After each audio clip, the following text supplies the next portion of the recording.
दोस्तों नमस्कार, मैं राम सूरत यादव। विपक्ष के नेताओं द्वारा तो आपने सुना होगा मीडिया की आलोचना करते और खासकर गोदी मीडिया की आलोचना करते, लेकिन क्या बीजेपी के ही एक बहुत बड़े नेता या ये कहा जाए कि देश के उपराष्ट्रपति जगदीश धनखड़ ने अगर ये कह दिया एक बयान में और एक जो है कार्यक्रम में उन्होंने स्पष्ट तौर से ये कह दिया कि मीडिया को सत्ता की दलाली जो है नहीं करनी चाहिए, और खासकर इस बयान को लेकर के गोदी मीडिया एंकरों को तो एक तरीके से साफ सूंघ गया है, क्योंकि इतना बड़ा बयान और वो भी बीजेपी के उस उपराष्ट्रपति या देश के उपराष्ट्रपति, क्योंकि आप जानते हैं कि विपक्ष के द्वारा ये सारे बयान दिए जाते रहे, मीडिया को लेकर के आलोचना किए जाते रहे, लेकिन क्या बीजेपी के बड़े नेता और ये तरीके से देश के उपराष्ट्रपति के द्वारा ये कहना कि मीडिया को सत्ता की दलाली करने से बचना चाहिए, तो इस बयान से गोदी मीडिया एंकरों में एक तरीके से सन्नाटा छा गया है। और बीजेपी के बड़े बड़े नेताओं को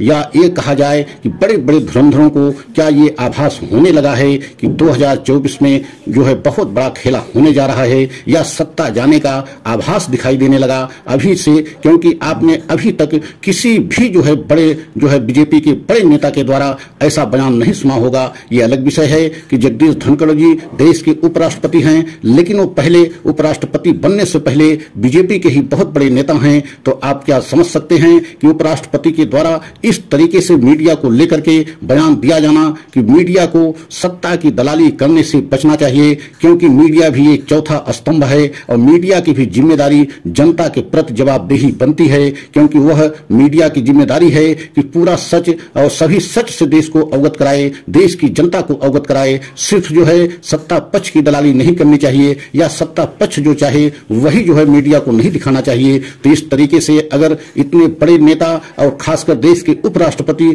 अगर किसी कार्यक्रम में ये बयान दे देते हैं कि मीडिया को सत्ता की दलाली से बचना चाहिए, तो आप समझ सकते हैं कि 2024 में कुछ बड़ा होने जा रहा है। और यही कारण है कि आपने देखा है कि जब से अरविंद केजरीवाल की गिरफ्तारी हुई है तभी से पूरे देश की राजनीतिक घटनाक्रम एक तरीके से बहुत बड़ी करवट ले ली है, और इंडिया गठबंधन के या विपक्ष की सभी पार्टियां एक मंच पर आ गई हैं और 31 मार्च को एक बहुत बड़ी रैली या महासम्मेलन जो है दिल्ली के रामलीला मैदान में करने जा रहे हैं। तो आप समझ सकते हैं कि इस समय पूरी बीजेपी एकदम बैकफुट पे आ गई है, और खासकर बीजेपी के बड़े बड़े धुरंधर या जिस तरीके से आप देख रहे हैं बड़े बड़े कद्दावर नेताओं के टिकट काटे जा रहे हैं, उससे भी बीजेपी में भूचाल आ गया है और एक बहुत बड़ी बगावत होने की जो है कगार पर बीजेपी पहुंचती जा रही है। अभी आपने देखा है उत्तर प्रदेश की जो 5वीं लिस्ट जारी की गई उसमें वरुण गांधी जो पीलीभीत के बहुत बड़े कद्दावर नेता बीजेपी के माने जाते हैं,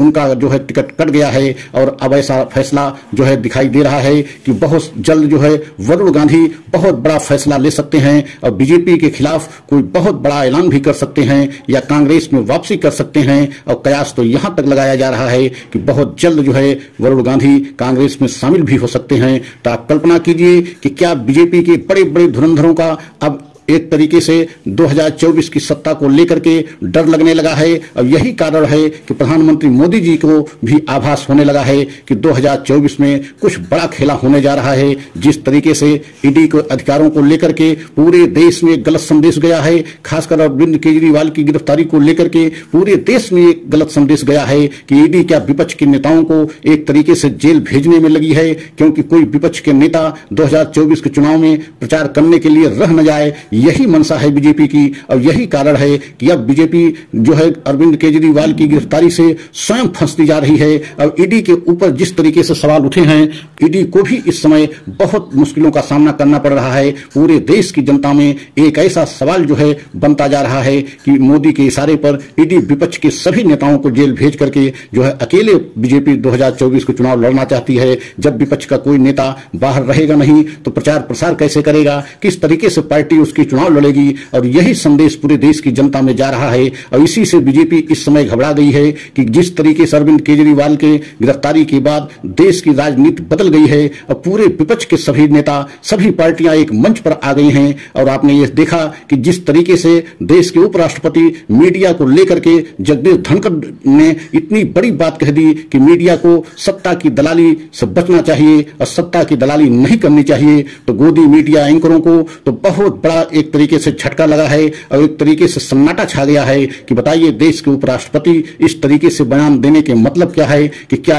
अब तक जो मीडिया एंकर करते रहे, खासकर गोदी मीडिया एंकरों ने जिस तरीके से जो है बीजेपी की सत्ता की दलाली की है, उसको लेकर के पूरे देश के सामने उपराष्ट्रपति ने पूरे मीडिया को, खासकर गोदी मीडिया को एक्सपोज कर दिया है। आने वाले समय में बीजेपी की मुश्किल और बढ़ेगी। अगर हमारा यह वीडियो आपको अच्छा लगा हो तो लाइक सब्सक्राइब करें, वीडियो को अंत तक जरूर देखें। अगला वीडियो पुनः लेकर के आएंगे। जय हिंद, जय भारत।